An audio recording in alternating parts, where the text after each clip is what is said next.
কালনার ভাদুরীপাড়া এলাকায় রবীন্দ্রসঙ্গীত শিক্ষা কেন্দ্রের সপ্তকের 25তম পূর্ণ অনুষ্ঠান অনুষ্ঠিত হলো এই দিন শনিবার। এই দিনের এই অনুষ্ঠানে উপস্থিত ছিলেন কালনার বিধায়ক দেবপ্রসাদ বাগ।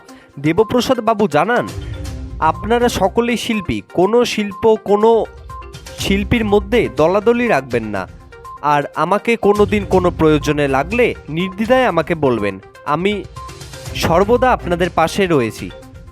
এই দিনের এই অনুষ্ঠানে বিধায়ক ছাড়াও উপস্থিত ছিলেন কাউন্সিলর সুনীল চৌধুরী সহ সপ্তক রবীন্দ্রসঙ্গীত শিক্ষা কেন্দ্রের বিভিন্ন ছাত্রছাত্রী ও শিক্ষক শিক্ষিকারা।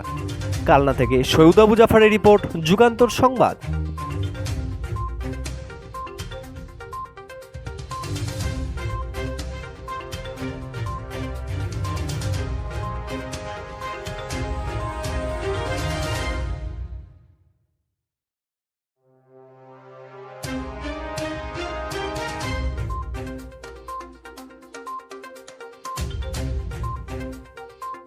আমি দেখেছিলাম যে আপনাদের নিজেদের মধ্যে প্রচুর প্রতিযোগিতা, কারণ প্রত্যেক শিল্পী চাই ওই 7টা থেকে 7:30টার মধ্যে অনুষ্ঠানটা করুন, আর রাত্রি 9টা বেজে গেলে পরে 9টার পর যিনি গান গাইছেন তিনি শ্রোতা আর তিনি একমাত্র গায়ক, এটাই হতে পারে।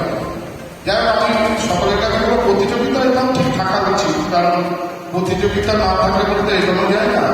কিন্তু সব থেকে যেটা খারাপ থাকে যে দড়ি টানাটানিটা বড্ড বেশি, মানে আমাদের কাছে অনুরোধ করবো, যেহেতু আপনারা তো যারা নিচে বসে রয়েছেন প্রত্যেকেই তো শিল্প জগতের মানুষ, তারা আমরা রাজনৈতিক জগতের মানুষজন দড়ি টানাটানি এটাই স্বাভাবিক। কারণ আমি সুনীল কাকাকে উত্তর দেবো না, সুনীল কাকা আমাকে উত্তর দেবেন, এটাই স্বাভাবিক। কিন্তু আপনাদের মধ্যে যদি দড়ি টানাটানি হয় তাহলে জিনিসটা খুব খারাপ জায়গায়। আপনারা আজকের এই অনুষ্ঠানটাকে আপনারা যেভাবে সকলে উপস্থিত হয়ে সহযোগিতা করছেন, আগামী দিনে যারা যারা কোনো অনুষ্ঠান করুক না কেন সহযোগিতা আপনারা হাত বাড়িয়ে দেবেন। আর আমি আপনাদের কাছে অনুরোধ করে যাবো যে আমার কোনো সহযোগিতার দরকার পড়ে, কারণ সহযোগিতা মানে তাই না যে মঞ্চে এলাম, এসে বক্তৃতা দিলাম, আপনি আমাকে উত্তরীয় করিয়ে দিলেন, আমরা এগুলো বুঝি। যদি অনুষ্ঠান করতে গিয়ে যদি আর্থিক কোনো সহযোগিতার প্রয়োজন হয় আমাকে বলবেন, নির্দ্বিধায় আমি আপনাদের কাছে আসছি। আমি অনুষ্ঠানে যে আমি যে কথাটা আমার ক্ষেত্রে ভাববার চেষ্টা করি, দেখুন ভাববার কোনো কারণ নেই যে আমরা এই ধরনের অনুষ্ঠানে কোনো অর্থ সহযোগিতা নিজেদের পকেট থেকে করি। আপনারা জানেন যে আমি একটা উৎসব করি, উৎসবটা প্রায় করতে করতে আজকে বোধ হয় 13-14 বছর ধরে পদার্পণ করেছে। আমরা যদি কোনো মানুষের কাছে গিয়ে অর্থের সাহায্যের কথা বলি তারা কিন্তু দেয়, কারণ এখন তো বিধায়ক আছে ওই জন্য দেয়, যখন থাকবে না তখন হয়তো দেবে না।